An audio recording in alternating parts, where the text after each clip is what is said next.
நெறைய பேர் வந்து ஃபேஸ்ல இருக்கிற ஹேர ஷேவ் பண்ணலாமா? ஷேவ் பண்ணா முடி அதிகமா வளருமா? அப்படின்னு கேட்குறீங்க. தாராளமா ஷேவ் பண்ணலாம். ஷேவ் பண்றனால முடி அதிகமாலாம் வளராது. ஃபேஸ்ல 2 டைப்ஸ் ஆஃப் ஹேர் இருக்கும். ஒண்ணு வந்து நம்ம வெலஸ் ஹேர்ன்னு சொல்லுவாங்க. அதாவது நம்ம காமனா பூனை முடி அப்படின்னு சொல்லுவோம் பார்த்தீங்களா?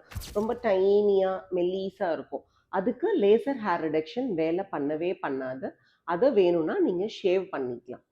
அது பண்ணும்போது உங்களுக்கு ஒரு டிஃபைன்டா ஒரு கிளியர் லுக் அதுவும் கிடைக்கும். இன்னொரு ஹேர் டெர்மினல் ஹேர் அப்படின்னு சொல்லக்கூடிய திக்கான ஹேர். இது வந்து உங்களுக்கு சின், அப்புறம் இந்த தாடை இங்க, அப்புறம் இந்த அப்பர் பகுதி நெக் இங்கெல்லாம் இருக்குங்க. இதுக்கு வந்து லேசர் ஹேர் ரிடக்ஷன் மட்டும்தான் ஒரு தீர்வா இருக்கும். நீங்க வேற எந்த மெத்தட்லயும் இது பெர்மனன்ட்டா கிளியர் பண்ணவே முடியாது. இதுக்கு நிறைய காரணங்கள் இருக்கு. நான் நிறைய வீடியோஸ்ல சொல்லியிருக்கேன். லைக் ஹார்மோன் மாறுதல்களால இருக்கலாம், ஏஜ் ஃபேக்டரா இருக்கலாம், ஒரு சில மாத்திரைகளால இருக்கலாம். இந்த ஷேவ் பண்ணும்போது எப்படி சேஃபா ஷேவ் பண்றது அப்படின்னு பார்த்தீங்கன்னா, ஒரு ஃபேஷியல் ஹேர் ரிமூவர் ஸ்ட்ரெயிட் பிளேடா இருக்கும். அது மட்டும் தான் நீங்க யூஸ் பண்ணணும். சின்ன சின்ன ஸ்ட்ரோக்ஸா யூஸ் பண்ணுங்க.